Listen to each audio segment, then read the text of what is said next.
नमस्कार दोस्तों। आज की कहानी है हीरो का सच। एक बार राजा कृष्णदेव राय दरबार में बैठे मंत्रियों के साथ विचार विमर्श कर रहे थे कि तभी एक व्यक्ति उनके सामने आकर कहने लगा, महाराज मेरे साथ न्याय करें, मेरे मालिक ने मुझे धोखा दिया है। इतना सुनते ही महाराज ने उससे पूछा, तुम कौन हो और तुम्हारे साथ क्या हुआ है?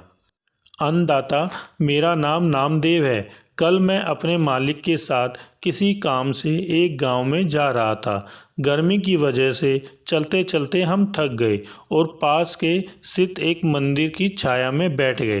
तभी मेरी नज़र एक लाल रंग की थैली पर पड़ी, जो कि मंदिर के एक कोने में पड़ी हुई थी। मालिक की आज्ञा लेकर मैंने वो थैली उठा ली। उसे खोलने पर पता चला कि उसके अंदर बेर के आकार के दो हीरे चमक रहे थे। हीरे मंदिर में पाए गए थे, इसलिए उन पर राज्य का अधिकार था। परंतु मेरे मालिक ने मुझसे ये बात किसी को भी बताने से मना कर दी और कहा कि हम दोनों इसमें से एक एक हीरा रख लेंगे। मैं अपने मालिक की गुलामी से परेशान था, इसलिए मैं अपना काम करना चाहता था, जिसके कारण मेरे मन में लालच आ गया। हवेली आते ही मालिक ने हीरे देने से साफ इनकार कर दिया। यही कारण है कि मुझे इंसाफ चाहिए। महाराज ने तुरंत कोतवाल को भेजकर नामदेव के मालिक को महल में पेश होने का आदेश दिया। नामदेव के मालिक को जल्द ही राजा के पास सामने लाया गया। राजा ने उससे हीरो के बारे में पूछा तो वह बोला, महाराज ये बात सच है कि हमें मंदिर में हीरे मिले थे, लेकिन मैंने वो हीरे नामदेव को देकर उन्हें राजकोष में जमा करने को कहा था। जब वह वापस लौटा तो मैंने उससे राजकोष की रसीद मांगी तो वह आनाकानी करने लगा। मैंने जब इसे धमकाया तो ये आपके पास आकर मनगढ़ंत कहानी सुनाने लगा। अच्छा, तो ये बात है, महाराज ने कुछ सोचते हुए कहा।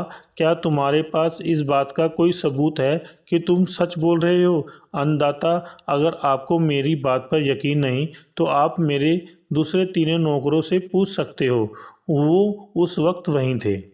उसके बाद तीनों नौकरों को राजा के सामने लाया गया। तीनों ने नामदेव के खिलाफ गवाही दी।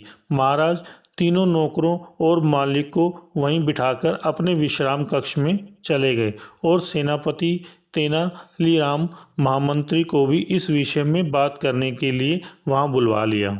उनके पहुंचने पर महाराज ने महामंत्री से पूछा, आपको क्या लगता है, क्या नामदेव झूठ बोल रहा है? जी महाराज, नामदेव ही झूठा है। उसके मन में लालच आ गया होगा और उसने हीरे अपने पास ही रख लिए होंगे। सेनापति ने गवाहों को झूठा बताया, उसके हिसाब से नामदेव सच बोल रहा था। तेनालीराम चुपचाप खड़ा सबकी बातें सुन रहा था।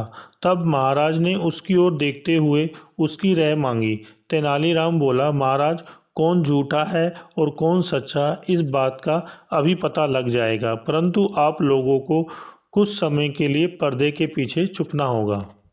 महाराज इस बात से सहमत हो गए क्योंकि वो जल्दी से जल्दी इस मसले को सुलझाना चाहते थे, इसलिए पर्दे के पीछे जाकर छुप गए। महामंत्री और सेनापति मुंह सिकोड़ते हुए पर्दे के पीछे चले गए। अब विश्राम कक्ष में केवल तेनालीराम ही दिखाई दे रहा था। अब उसने सेवक से कहकर पहले गवाह को बुलाया।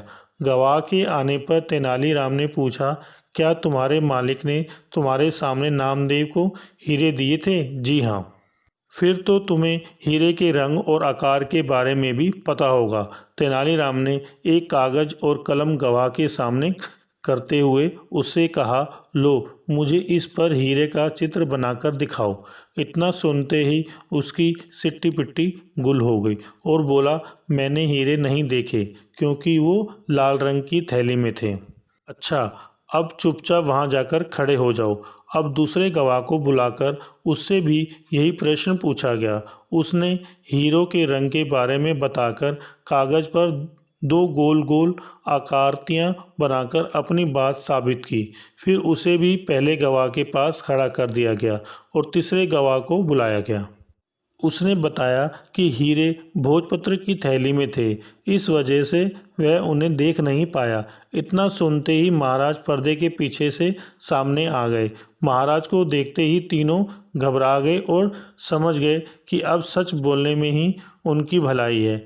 तीनों महाराज के पैरों पर पकड़कर माफ़ी मांगने लगे और बोले, हमें झूठ बोलने के लिए हमारे मालिक ने धमकाया था और नौकरी से निकालने की धमकी दी थी, इसलिए हमें झूठ बोलना पड़ा। महाराज ने तुरंत मालिक के घर की तलाशी के आदेश दे दिए।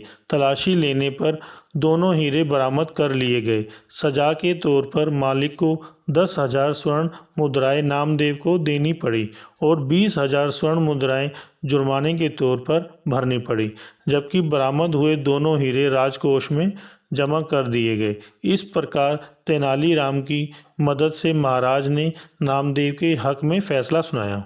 हेलो दोस्तों, अगर आपको हमारी ये वीडियो अच्छी लगी हो तो लाइक करें, शेयर करें और कमेंट्स करके बताएं कि हमारी ये वीडियो आपको कैसी लगी। साथ में चैनल को सब्सक्राइब करके बेल आइकन जरूर दबाएं।